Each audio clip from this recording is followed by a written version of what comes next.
My husband accused me of failing to offer his mother my chair, and he slapped me in front of the entire family on the day of our wedding.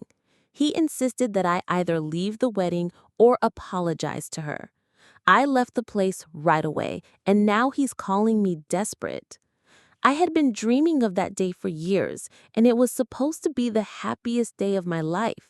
With family and friends by my side, my wedding day in Chicago was meant to be a joyous and loving celebration. Rather, it turned into a nightmare that shattered all of my beliefs. It was a lovely ceremony. The guests grinned, the flowers were beautifully arranged, and the music played softly. I was overcome with emotion and excitement as I glanced around the room. For months, Peter and I had been preparing for this day, and we were eager to begin our lives together. However, things took an unexpected turn as the night wore on. And it all began when Mrs. Johnson, Peter's mother, came up to me wearing a serious expression. She was in her 50s and exuded a sense of authority that frequently overshadowed others. With the stench in her voice, Scarlett spoke. "I must speak with you." In the hopes that it was a small issue, I followed her to a more peaceful area of the building, but Mrs. Johnson's face was flushed with rage. "You've been so disrespectful today," she said, closing her eyes. "I feel ashamed in front of all of these people because of you."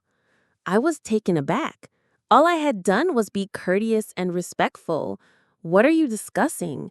I tried to sound calm as I asked her. She didn't give me a chance to clarify.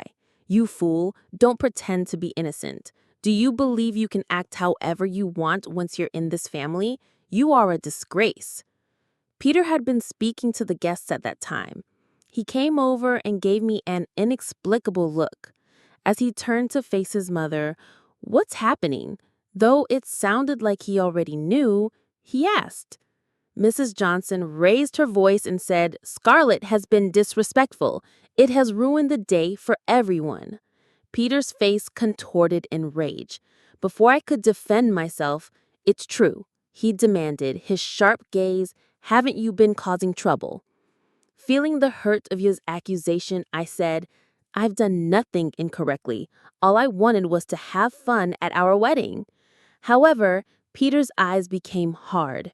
His voice was loud enough for close guests to hear him say, "You've embarrassed my mother, and you've made a fool of yourself. This is not acceptable." I was hurt by the word, but nothing could have prepared me for what came next. Peter shocked me by slapping me across the face with his uplifted hand. A wave of humiliation overcame me as the sound of the slap reverberated throughout the room. My face was burning from the sheer humiliation of getting struck in front of everyone, in addition to the physical pain. There was silence in the room. No one stepped in, but the guests exchanged uncomfortable glances. As if she had won a battle, Peter's mother watched with a smug smile. Peter yelled in a poisonous voice, "You are a fat woman who has dishonored my mother. It's unbelievable to me that I married someone like you." Tears were welling up in my eyes as I was stunned. A haze of startled faces filled the crowd. Despite my desire to flee and hide from the world, I remained still and unable to comprehend what had just transpired. Peter's actions dealt a devastating blow. In addition to being shocking, I felt my dignity erode in front of all those people. I felt the pressure of their criticism as the guests gradually started talking again. Music and laughter seemed to mock my suffering. I knew that I could not stay there any longer after I eventually managed to gather myself. I found a peaceful spot in the back of the room, away from the curious stares, and apologized for the incident. I started crying uncontrollably as I attempted to comprehend what had happened that evening. This day had always seemed like a dream come true to me, like something out of a fairy tale. Rather, it had turned into an unkind reminder of the harsh reality I was living with. I had hoped that my marriage would provide me with security and happiness, but it had ended up being a farce. The actions of Peter and his mother were more than a fleeting outburst of anger. It was an example of an abusive and poisonous dynamic that I had not previously fully understood. The night's humiliation served as a painful wake-up call. I knew that this could not be the end of my story. I silently vowed to myself as I gazed at my reflection in the gloom. I refused to remain a victim of his brutality. No matter how challenging the road ahead, I would pursue justice and reveal the truth. Once a sign of new beginnings, the wedding had now become a pivotal moment in my life. I was deeply hurt and betrayed, but I was also angered by it. Even though I knew it would take a long time and be difficult to get my life back and pursue justice, I was resolved to take on the challenge. This was only the beginning of my battle. I felt like I was living in a fog in the weeks after the disastrous wedding. The agony of being publicly humiliated by Peter was still very much present. However, the realization that my marriage had been a front was the most painful thing. I knew that I couldn't allow Peter and Mrs. Johnson's brutality to define my life. Even in the midst of the confusion and emotional turmoil, I had to take charge and figure out how to fight. I started my plan by gathering evidence. I knew that I would need more than just my word in order to expose Peter and his mother. I required proof of the financial and emotional abuse I had suffered. At that point, I made the decision to work with Roberta Ayes, a private investigator renowned for her tact and effectiveness. I contacted him, and following a quick consultation, he consented to handle my case. Detective Ayes was in his 40s or early 50s. He listened carefully as I told him about the wedding and the pattern of abuse he had endured, all while maintaining a composed demeanor and a keen intellect. "I know it must be hard for you, but if you want to cooperate with me, we can solve this problem," he said. I sensed a glimmer of hope. "I'll take whatever action is required," I said. "All I want is for the truth to be revealed." I started recording what I was saying to Peter and Mrs. Johnson with Detective Ayes at my side. Although it was stressful and uncomfortable, I knew it was essential. I made sure to record every conversation I had with them by concealing a tiny recorder in my bag. I quickly came to understand their true level of abuse and manipulation. My life seemed to be a tornado of strong emotions in the days after the wedding. I remained stuck in that night, in the humiliation, in the slap that kept repeating in my head. Peter made multiple attempts to get in touch with me, each time sounding more desperate than the last. But I had no intention of speaking with him. Even though my heart was broken, I became more and more determined every day. The first thing I did to take back control of my life was to hire Detective Robert Ayes. I was aware that exposing Peter and his mother's true identities was more important than simply keeping my distance. When I considered it, I experienced a mix of empowerment and fear. Robert turned out to be a very professional and serious man, and his composure allowed me to stay focused on the task at hand. "Have you found anything so far?" During one of our weekly meetings in his tiny office in the heart of the city, I asked him nervously. "Some things, yes," Robert said, arranging a number of papers on his desk. "However, a comprehensive picture is still a long way off." My heart raced as I watched him handle the papers. There was a lot more going on in that family than the violence at the wedding. I never really understood Peter's relationship with his mother during the months we spent together, but now everything seemed to make sense. Mrs. Johnson had complete control over him, and I was determined to discover what it was that was causing this darkness. "Your recordings are a good place to start, particularly when Peter acknowledges that his mother was always correct about you," Robert went on. That demonstrates a consistent and obvious manipulation. Will it be sufficient, though? With a knot in my throat, I asked. It is a good foundation for the time being, but we require something more substantial. Robert took a moment to look me in the eyes while I looked into Peter's finances. You might be unaware of something there. I gulped down saliva. Throughout our relationship, there were times when Peter was enigmatic and reticent about money. He always emphasized that I shouldn't worry because he would handle everything. Looking back, it appears that he protected me from something much more significant. Is there anything you believe he was keeping from me? My voice trembled as I asked. It's possible, said Robert thoughtfully. There is a direct link to Mrs. Johnson, and I'm investigating some suspicious transfers and sizable sums of money that have been sent to accounts that don't make sense. His mom? I asked incredulously. Indeed. They appear to be using your name to conduct certain financial transactions, though I'm unable to provide specifics at this time. I can already tell you that it's not good, but it will take me more time to piece it together.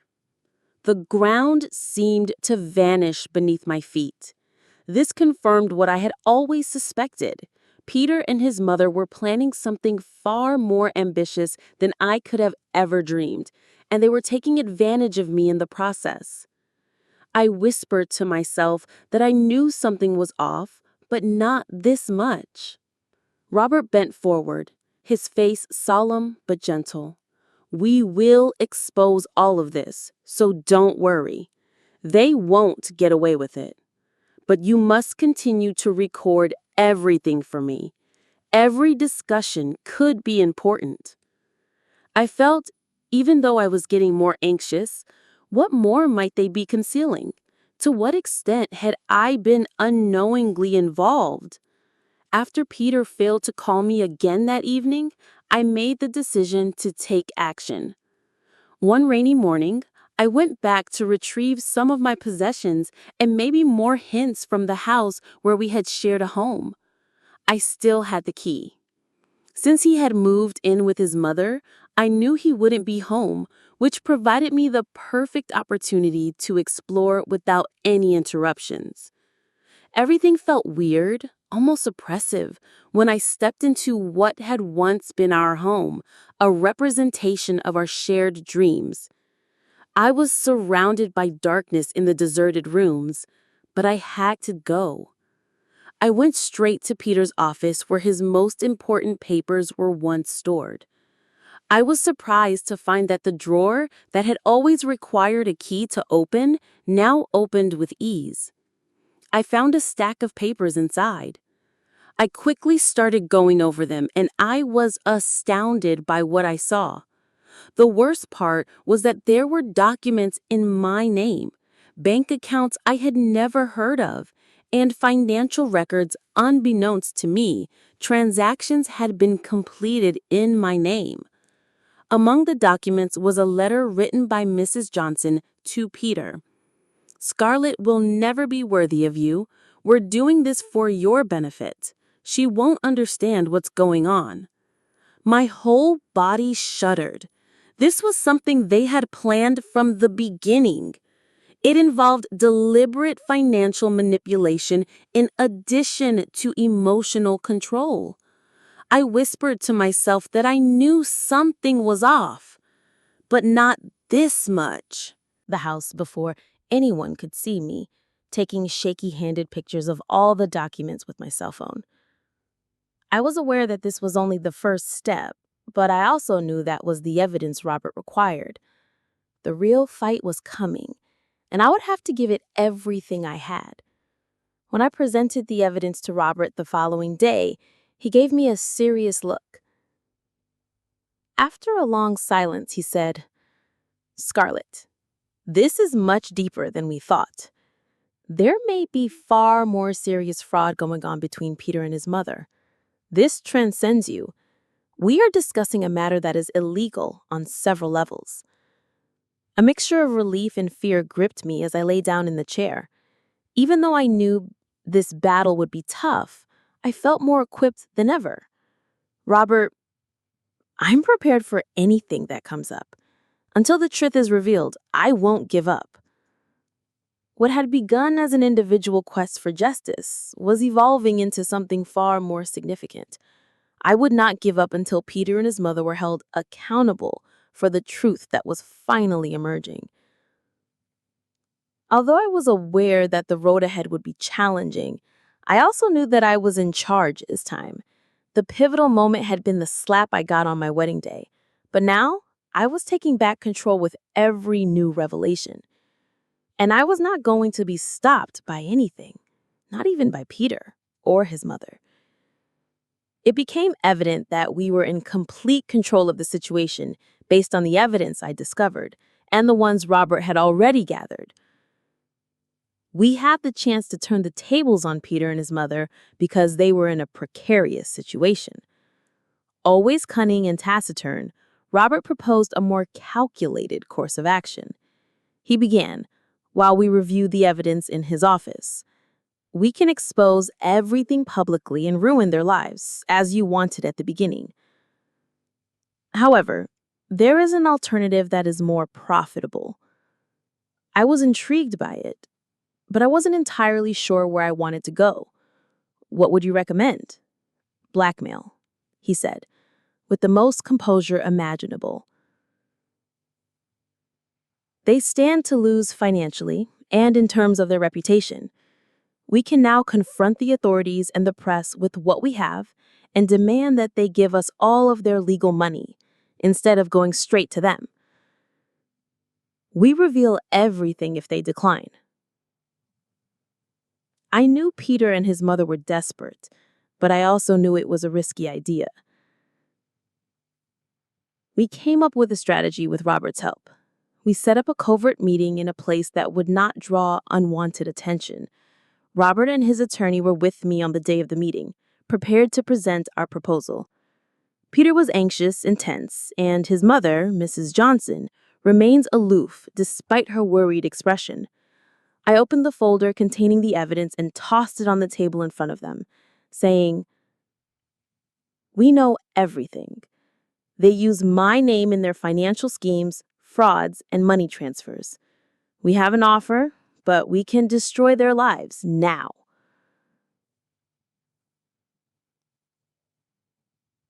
As though gauging our willingness to go so far, Mrs. Johnson closed her eyes. "What are you looking for?" Peter's voice was tense as he asked. Robert took over the discussion. "Your entire legal funds, your assets, your properties. This will never be revealed in exchange. You give us everything, and then you're gone. If you decline, we'll tell the media everything and make sure they're both looked into and taken into custody." One could feel the tension in the room. Both were aware of their limited options. Mrs. Johnson remained silent for a long time before giving in. "All right." And, well, the consequences of their choices were felt.